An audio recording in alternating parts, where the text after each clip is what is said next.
Welcome to Real Estate Investing Secrets. We're all looking for freedom and the opportunity to live better, more fulfilling lives. But most of us were trained our entire lives to work for someone else and chase their dreams. How can we use real estate investing as a vehicle to achieve financial freedom? My life is dedicated to answering your real estate investing questions and helping you build an investing business that allows you to change your life and the world around you, and to enable you to turn your dreams of financial freedom into a reality. My name is Mike Hambright from FlipNerd.com, and your questions get answered here on the Real Estate Investing Secrets Show. What's up, Freedom Fighters? Hey, welcome back. This is episode number 468 with my buddy Andrew Graham, and I'm excited to talk about this topic today and for you guys to get to know Andrew a little bit better. He's a great guy. He's been through some different things in life, and a lot of us have, right, that kind of help you understand why controlling your own destiny is important, really. And that's what we're going to talk about today. It's really kind of stepping stones, the seasons of your life to get you closer to freedom. And a lot of times you don't know what those are initially. You think you know, and you get there and you're like, nah, this isn't it. Let's keep going forward here. So we might get a little deep today. But truthfully, for all of us that are real estate investors, this is why we work so hard. This is why we do what we do, is to have kind of more freedoms in our life and be able to kind of find our own way to success, whatever that means for us. So, Andrew, welcome to the show, buddy. Thank you, Mike. Awesome to be here, man. I appreciate the invitation. Yeah, absolutely. And it was great. Andrew recently joined our Investor Fuel Mastermind, and we had a chance to meet at our last event, and it's awesome getting to know you better, and you've got a great story too. So, in fact, why don't you tell people a little bit about you? And like most people, you didn't start in real estate investing; you found your way there. So, kind of tell us your story a little bit about how you got into real estate investing. That's actually a very important story for me. So. Before I got into real estate, actually, I was a registered nurse, and I worked as an emergency room nurse for probably 7-8 years. And then there was a major life event that happened where a family member, my dad actually was injured in an ATV accident and was brought into the emergency room where I worked at, and he had a major brain injury and severe trauma, several broken ribs, and it was really hard, to be there and see that and have to be a part of that. And, I would go visit him while he was in intensive care, hooked to a ventilator, and just realizing that, what am I doing with my life? Because I was kind of miserable in my job. Nursing is a great profession, and you're definitely doing God's work, but I was getting burned out, and through that, I was able to make the decision that I'd always had an interest in real estate, and something like that just made me really realize that life's too short, and I need to do what I want to do. And luckily, my dad had a full recovery, but it was definitely the catalyst that got me into real estate. Yeah, and my mom was a nurse, and I used to hear stories. She was never an ER nurse, though. Like, I can only imagine just you're seeing people's lives flash before their eyes, right? You can't help but think about yourself. Like, what if that was me on that bed? Would I have regrets? Like, am I doing the right thing, right? I mean, I can't imagine the kind of opportunity to self-reflect on that, even though you were helping patients, right? But that's amazing. No, and that's what kind of brought it home for me, is because working in the ER, you are dealing with life and death every day, but it didn't become personal until that episode with my dad, and then it really drove it home. Where before it was just Did you know he was coming in, or he just came in? They're like, no, my stepmom called me and told me that oh, wow, what had happened, and can't imagine that. He was on the way there, so yeah, I'd be there every day, working, and knowing that he was, upstairs. But yeah, I was glad he came out of it, and I'm actually glad that he was there instead of somewhere else. So I knew he could, get the best care possible, and I keep an eye on him. And so, at some point after that happened, you realized that you needed to take a little more control of your destiny, right? Yes, I did. I went and got my started taking real estate broke real estate agent courses, and I started out as a real estate agent after I left nursing, and did that was 2006, I think, and probably for 2006. At the end of 2006 which was really the beginnings of the recession. So I wasn't great timing in that I started going into real estate, and especially new as an agent, it takes a while to build that business, and then Yeah. the recession hits. So there were certainly some lean years there for Yeah. sure in the beginning. And when did you go full time into real estate? Was it then or was it a little bit later? It was end of 2006, Okay. and it was, like I said, some hard years there, and definitely had the pull to quit and go back to a more steady job, but then realizing that I didn't want some CEO sitting in his executive office behind a mahogany desk putting a value on what my life was worth work wise. Like, Yep. you go to work for somebody else, you're only worth so much to them and what Yep. that dollar amount was. And I was like, no, I'm going to stick through it. And Yep. and so glad I did. And I made the leap after then things started getting better, and then I got kind of tired of doing retail brokerage, and I'd done some investing along the way, especially during the recession, or Sure. helping Yep. other investors, All in the Charlotte area, by the way, right? all in the Charlotte, North Carolina. Yep. Yep. And then 2000, about the middle of 2015, is when I started exclusively working in the investment world, and I still have my license, but I don't really broker deals for other folks. Yeah. There's a lot more money to be made on the investing side, right? Oh God, yeah. I mean, to what you can make investing versus what you would that would take to making a real estate commission, it's the workload and the stress is night and day for sure. Yep. Yep. Yeah. So let's talk about, because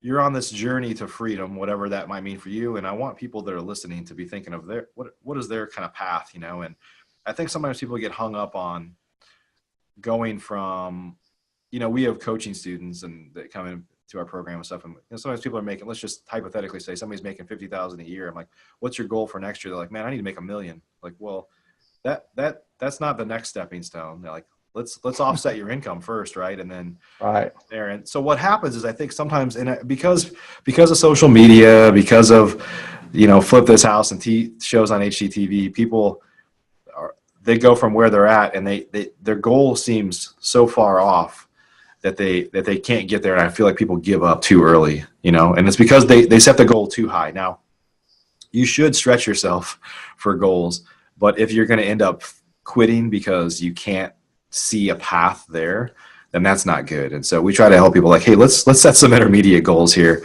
right? And so your goal was take control of things, and then kind of talk about what's happened over the last 4 years that you've been exclusively focused on real estate, because I'm guessing you raised the bar on yourself, right? You got somewhere and you're like, that's cool. I thought that was my goal, but I'm just getting started, right? And you just kind of keep raising the bar. So talk about that a little bit. Yeah, no, you're exactly right. So, my first year it's exclusively wholesaling. I think I made like 70 grand or something like that, which is pretty good money still. But of course, it wasn't enough for me with the goals I had for personal, professionally, and then I was able to just 4x that the next year, and it's just grown and grown each year. So what now I look at what I made say 2 or 3 years ago when I first started exclusively just buying and flipping, wholesaling. And I thought, wow, that was great money. And now I look at it, which it still was, but it's still, there's more. And it's not about just making money. It's creating a lifestyle. Yeah. Being Impact, all those things, right? Yeah. Impact, exactly. Giving back, because, the more you're able to earn, then, the more I'm able to give back and have big results in that. So it kind of fuels the fire for that, especially with, being able to give back. Yep. And you start to, you told me before we started here, one of your next goals is to try to retire your wife, right? I mean, you started looking at your family. How can I make us as a family unit, what can I do to improve my family's life, right? Right, right. Yes. No, I would love to be able to do that and just, retire debt, just, pay off, rentals, primary house, retire my wife, uh, and just create that lifestyle to where, you don't have to worry about, paying the bills, and, your money's making money for you, even in your sleep. Yep. And that's absolutely what the goal is, and be able to do more with my family. Sure, sure. Yeah. And we were talking a little bit, maybe we can kind of continue the discussion we started a little bit beforehand, is Hmm. like, once you get, and I'm hoping the people that are listening are kind of digesting this and learning from this, is like, once you get to a point where you don't have to worry about paying the bills tomorrow, then you're able to, it's just like, you're able to take more risk. You're able to breathe easier. Like, you don't have to worry. And it doesn't mean you don't work just as hard. It just means like, that's where growth happens, right? You go from like maintaining is, I'm not worried about that anymore. Now it's like, what can I do to really, like, a hockey stick my growth or my financial situation, right? And so Right. talk about like when you had that realization of like, hey, because obviously you're mostly wholesaling. It's like, hey, wholesaling is great, but I'm only as good as my next transaction, right? And it could be a great business. It could be a great foundation, but from that you can add rentals. I know you're looking at some development stuff, maybe even some multifamily. Like, talk about that realization of getting to a point where you realize you start to set the bar for higher for where you're going. Well, yeah, no, definitely with the wholesale operation, and even when I was just um, it was just me, and just the realization of how you can build a team, right, and just start adding people Sure. to do the things that you don't want to do anymore, or to be able to not have to answer the phone, not go on appointments. Not that I don't like doing that. I still like to do. I still do that occasionally, just to keep myself sharp, and show my team members that I'm willing to get in there in the trenches. That there's nothing that is too good for me, and I think that You just can't scale that if you're doing it all. you can't scale it if you're doing it all, right? So once I've built this team out, and then it's kind of on autopilot, and I'm just kind of managing the people somewhat in the and other aspects of it, then it's like, okay, well, what else can I do now that I have this free time? And that would be adding the rentals, multifamily. I'm looking at, I got a development deal under contract right now that haven't done development before, but it's not a big risk for me for what I have it under contract for. So just to see what happens, because that could open up another avenue and networks and resources that could help, of course, keep the machine going, and ultimately, help me and help my family, and help to give back in other bigger ways. Yeah. Yeah. It's Yeah. kind of like, we were joking earlier, but it's kind of like real life Monopoly, right? You start with the little houses, you might grow it up to hotels or things that can create some bigger paydays for you. And that's how this business really works, right? Right, and I love it. I mean, and that's what's so great about real estate, is that you're not stuck in one segment of it. Whatever, if you start out wholesaling, or buying and flipping, whatever, there's so much other things you can do. I mean, Sure. multifamily, development, commercial. It's just, and to learn all that and be an expert, it could take your whole life really to learn all the.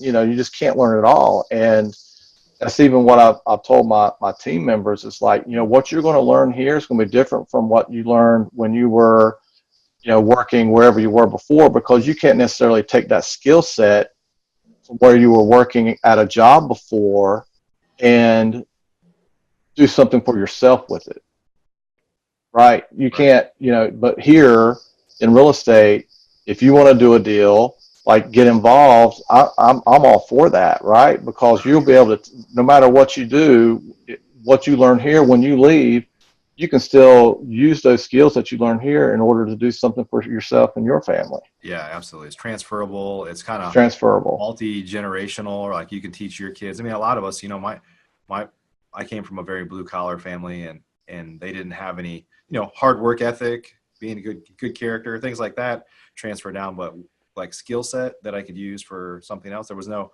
entrepreneurial skill set that handed down. I mean, truthfully, what we do as real estate entrepreneurs is very transferable into almost any other entrepreneurial venture, even outside of real estate, right? I mean, Oh yes, generating absolutely. leads, and we're marketing, Hmm. sales, basic operations. I mean, this is fundamental entrepreneurship, what we do, right? Oh yeah, no, absolutely. You're right. And I'm glad you mentioned that. It's because, yeah, you could take this model of what we do as a marketing company, really, wholesale marketing company, and apply that to basically almost any other business out there. Yeah. That's another realization I had.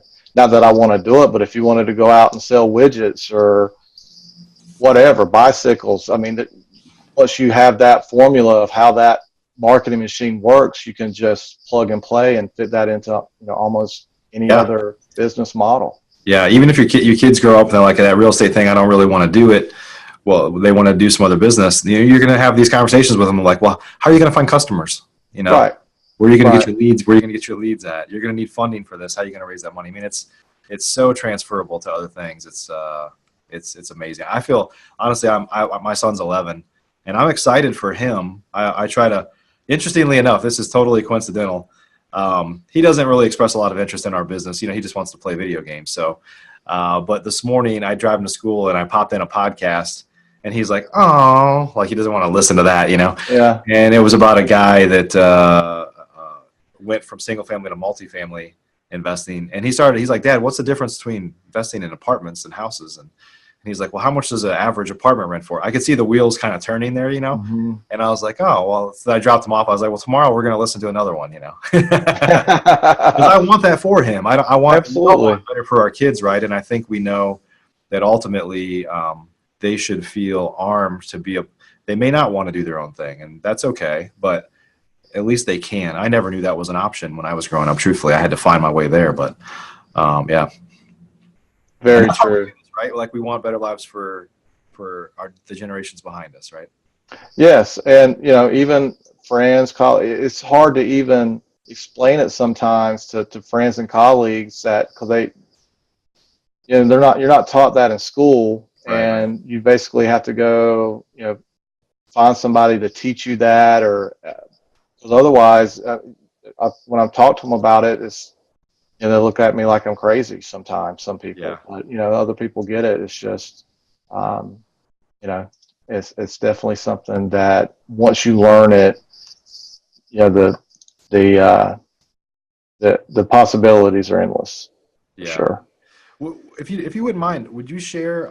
You obviously joined Investor Fuel here recently, and I know you since doubled your advertising. And I don't know if you look at things differently or whatever. Would you maybe just kind of share your experience there and help people that are listening right now that might be a good person to sit in the seat next to you at the next meeting, like maybe why they should be there. But just maybe share your experience. This is totally unrehearsed. Hopefully you're going to say something positive. I don't even know what you're going to say, but Oh no, go ahead. absolutely.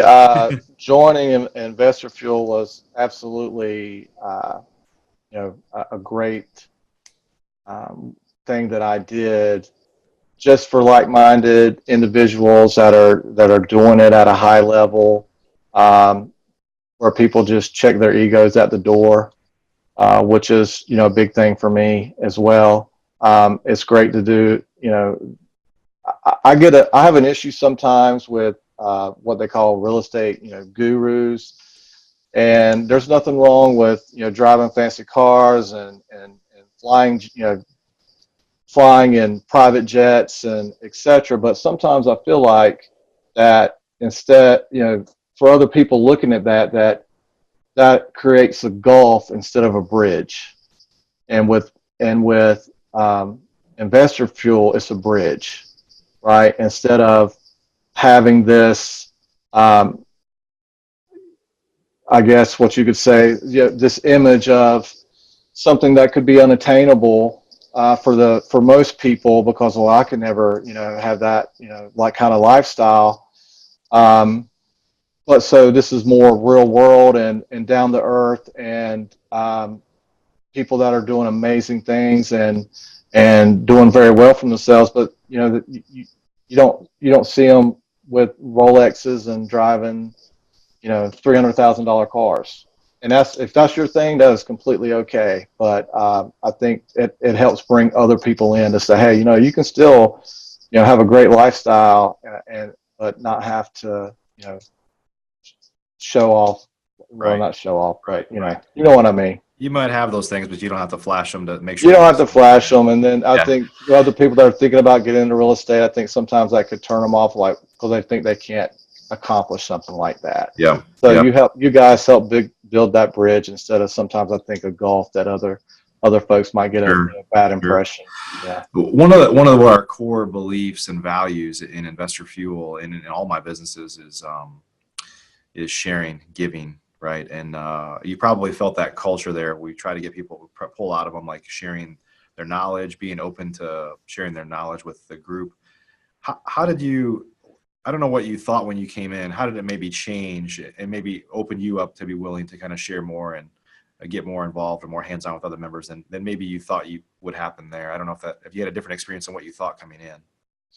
No, well, no, it's great that everybody will just open up their business to you, that there's nothing that is off limits, so to speak, from from people opening their business and seeing what they're doing and what you might can do differently, or just taking little nuggets from other people that are completely open to sharing any aspect and of their business that you think could help you or help them. And everybody's just an open book, and shows their hand instead of holding it close to the vest, which is big. And I think it helps hold each other accountable too, in that, well, if you did this last quarter and this quarter it's not as good, well, what happened? What are you doing differently? And I think we need that as entrepreneurs and business owners, instead of trying to figure it out all ourselves.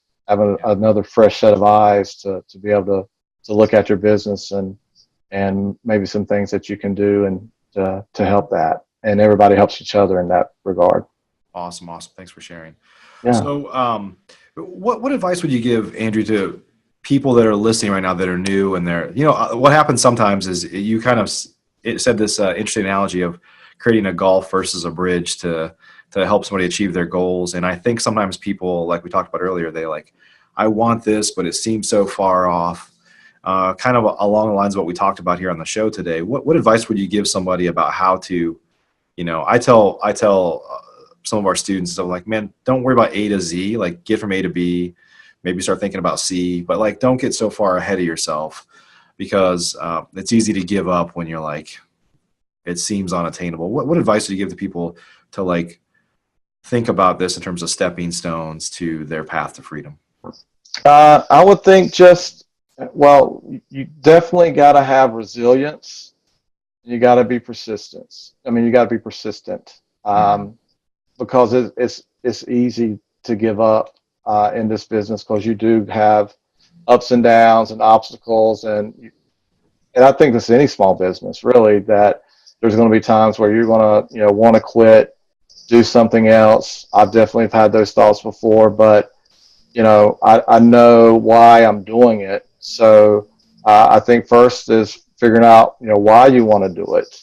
If it's just to make money, then you're probably not going to last. I mean, if your primary goal is just to make money, which everybody likes to make money, but if that's the only reason you're doing it for, then you're probably going to burn out, and you're probably not going to stick with it. But if you have other reasons and why you're passionate about it, that's what's gotten me through, because I know why I'm doing it, and that's for me and my family, really.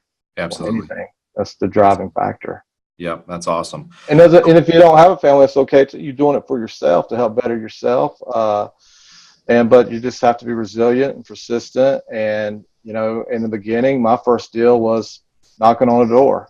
My very first investment deal was I knocked on the door. And back then I didn't have, there's two, you have sweat equity and then you have check equity.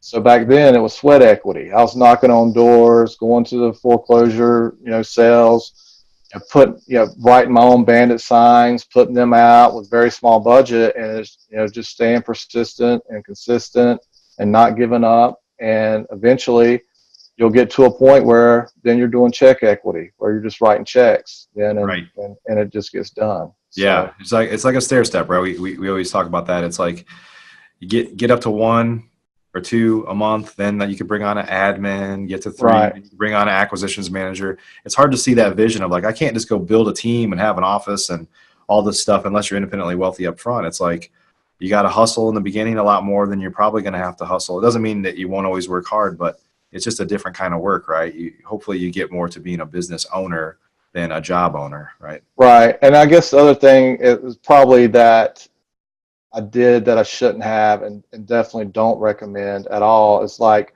when I get a big lick or, a big deal, then I would just coast, right? I'd goof off because, hey, I got all this money and now I can just, hang out and not, and then when I started running, right, take it easy for the next month or travel, whatever, and that's fine.